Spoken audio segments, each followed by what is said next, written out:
आज ही Doubtnut app download करें। Doubtnut पर होगा अब आपके सभी मैथ्स, केमिस्ट्री, फिजिक्स और बायोलॉजी डाउट्स का सफाया। बस अपने क्वेश्चन की फोटो खींचो, उसे क्रॉप करो और तुरंत वीडियो सोल्यूशन पाओ। Download now. यहाँ पर हमसे कहा गया है कि किसी भी एक नॉन कोऑर्डिनेट के नर्वस सिस्टम को हमें डिस्क्राइब करना है। तो जब हम एनिमल्स की स्ट्रक्चरल ऑर्गेनाइजेशन पढ़ते हैं तो उसमें बेसिकली 3 एनिमल्स को हम स्टडी करते हैं। एक हो जाता है हमारा अर्थवर्म, दूसरा आ जाता है हमारे पास कॉकरोच और तीसरा हो जाता है फ्रॉग। तो फ्रॉग तो नॉन कोऑर्डिनेट होगा नहीं, इसको हम डिस्क्राइब कर नहीं सकते क्योंकि एक एम्फिबियन है, वर्टिब्रेट्स के अंदर आ गया। तो अर्थवर्म या कॉकरोच में से किसी के नर्वस सिस्टम को डिस्क्राइब करना है। यहाँ पर अगर कॉकरोच को हम कंसिडर कर लें तो हमारे जैसा वेल डेवलप्ड नर्वस सिस्टम तो कॉकरोच के पास होता नहीं है, काफ़ी डिफरेंसेस होते हैं। और देखा जाता है कि मेनली इसके नर्वस सिस्टम में हमें कई सारे गैंग्लिया मिलेंगे। गैंग्लिया जो हम वर्ड यूज़ करते हैं, ये नर्व फाइबर्स के या न्यूरॉन्स से बने हुए बंडल्स के लिए यूज़ करते हैं, जो कि लोअर एनिमल्स में नर्वस सिस्टम को रिप्रेजेंट करते हैं। तो हम जानते हैं कि कॉकरोच की अगर हम मॉर्फोलॉजी देखें तो बेसिकली 3 हिस्सों में, 3 रीजन्स में इसकी सेगमेंटेड बॉडी को हम डिवाइड कर सकते हैं। इसका हेड, फिर इसका थॉरेक्स और फाइनली फिर एब्डोमेन।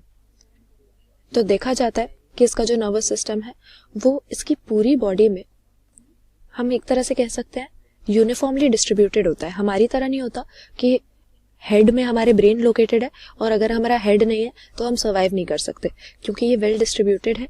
यही रीज़न है कि अगर हम कॉकरोच के हेड को कट ऑफ भी कर दें तो करीब 1 वीक तक कॉकरोच हेड के बिना भी सर्वाइव कर सकता है, क्योंकि इसकी पूरी बॉडी में वेंट्रल साइड पे, यानी इसकी जो बेली साइड है, लोअर सरफेस है बॉडी का, इसका जो गैंग्लिया होते हैं इसके नर्वस सिस्टम के, ये डिस्ट्रीब्यूटेड होते हैं।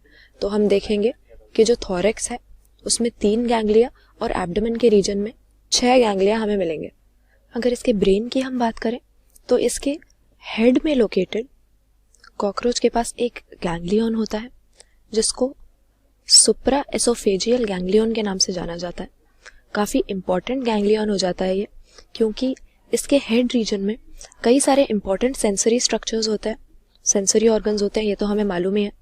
सबसे पहले हेड के डॉर्सल सरफेस पे होता है कंपाउंड आइज का एक पेयर जो कि विजन एनेबल करता है कॉकरोच में। फिर इसी के आगे सॉकेट्स होते हैं, उसमें हमें पेयर्ड एंटेने मिलते हैं जो कि सेंसरी रिसेप्टर्स पोजेस करने वाले थ्रेड लाइक स्ट्रक्चर्स हैं।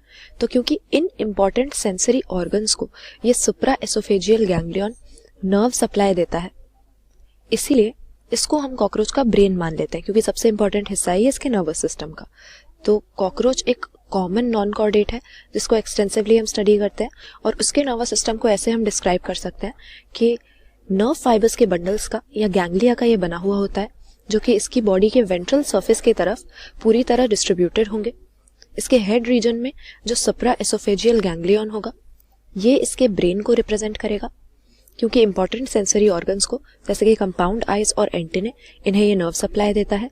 बाकी इसके थॉरेक्स में 3 गैंग्लिया और एब्डोमेन में हमें 6 गैंग्लिया मिलेंगे जो इसकी पूरी बॉडी के न्यूरल कोऑर्डिनेशन में इसकी हेल्प करेंगे। क्लास 6 से 12 से लेके नीट, IIT, JEE मेंस और एडवांस के लेवल तक 10 मिलियन से ज्यादा स्टूडेंट्स का भरोसा। आज ही डाउनलोड करें डाउटनेट ऐप या व्हाट्सएप कीजिए अपने डाउट्स 8400 400 400 पर।